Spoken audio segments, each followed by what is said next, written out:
Some people may not like the side effects of weight loss drugs, so there is another option out there, laser treatment, where you actually melt your fat cells away. So to talk about this more, I'm joined by board-certified gastroenterologist Viral Oza. Thank you so much for joining us today. Thank you for having me.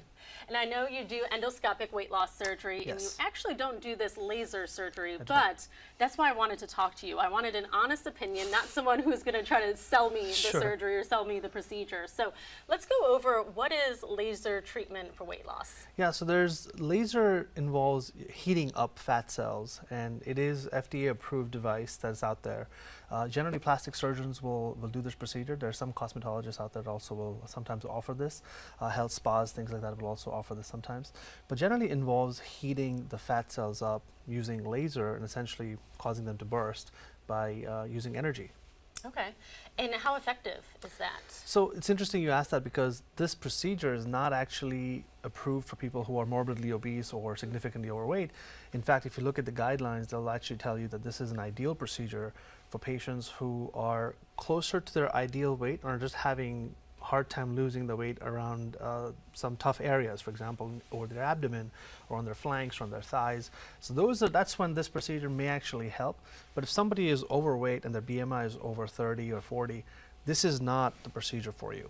Now, I know there's the opposite procedure out there, cool sculpting. How is this different, or is one more effective? Yeah, so they're both equally effective. And cool sculpting involves using, as the name suggests, using cooling temperatures, where it actually uses the opposite effect. Instead of bursting cells up using energy, it cools the cells down to make them shrink or make them shrivel up. Same concept, just different types of modalities. Again, it is not ideal for people who are significantly overweight or obese.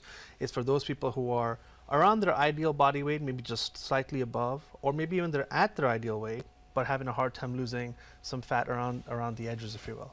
Okay, that's good to know, because I know other surgeries are more for those who are Correct. more overweight. So Yeah, that's good to know. Who is an ideal candidate for this? I mean, you just explained that, but are there certain health conditions that could put you at risk? Yeah, there's several health conditions out there that actually negates this procedure completely, takes it completely off the table. Okay. Somebody who's had, say, for example, an implant such as a pacemaker or an ICD, which is a defibrillator implanted, or they may have an insulin pump within them, or if a target area has a prior known hernia in that area, or you've had an injury in a specific spot. If you're on blood thinners, then all these types of conditions may actually take this procedure completely off the table.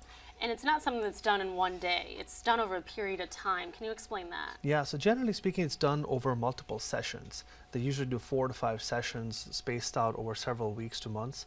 Each session is fairly expensive and pricey. Generally speaking, they're not covered by insurance, and it is a cash pay. And around how much? I guess, is it depending on how many procedures you get? Yeah, it depends on how many sessions you get. It also depends on how many areas you're going to target in one session. It also depends on how much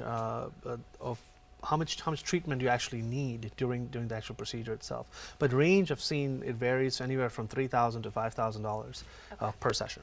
Per session. Yes. So if you want more than one session, it would continue to go up in price. Correct. Okay. So it can get expensive, but It can that's get the honest expensive. answer if you Yeah. want to know about it. Correct. And then again, if you're morbidly obese or you're overweight and you're trying to lose weight, then, like we mentioned, weight loss drugs are out there. It is an option. It's not an ideal option for everyone, but that being said, it is a good option for several people, several patients out there. There's also endoscopic options. There's also surgical options, and all these options are out there just to kind of make sure that you're targeting the right patient with the right option. You're matching the right procedure to the right patient, and then that's where you have to actually seek your healthcare provider's guidance. How would you say it compares to endoscopic weight loss? No studies exist between the two, Okay. so that's hard to kind of comment on from a scientific perspective. That being said, endoscopic procedures are indicated for those people who are actually overweight and are even morbidly obese. So BMI criteria is actually a lot higher than doing either the cool sculpt or the lipolysis or using the laser lipolysis method. So endoscopic options have a little bit better range, if you will, and surgical options are even more gold standard for people who really need to lose some significant amount of weight. All right. Well, thank you for coming in and explaining that for us. Thank you very much for having me. All right. Great. And now,